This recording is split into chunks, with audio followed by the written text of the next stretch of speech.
هدى للمتقين الذين يؤمنون بالغيب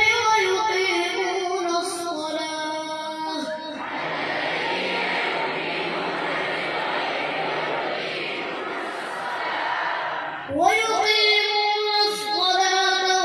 ومما رزقناهم ينفقون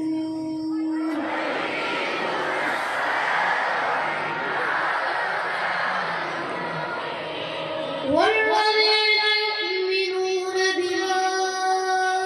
أنزل إليك وما أنزل من قبلك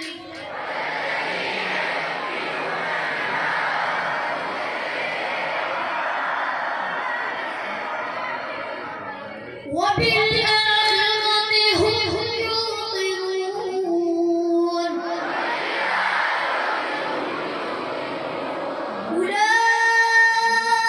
أولئك على هدى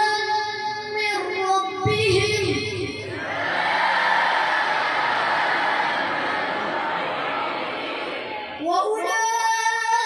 وأولئك هم المفلحون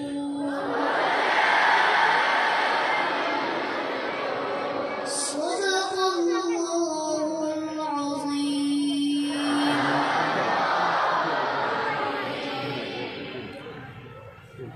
اللهم آنس وحشتنا في قبورنا اللهم ارحمنا بالقرآن العظيم واجعله لنا إماما ونورا وهدى ورحمة اللهم ذكرنا منه ما نسينا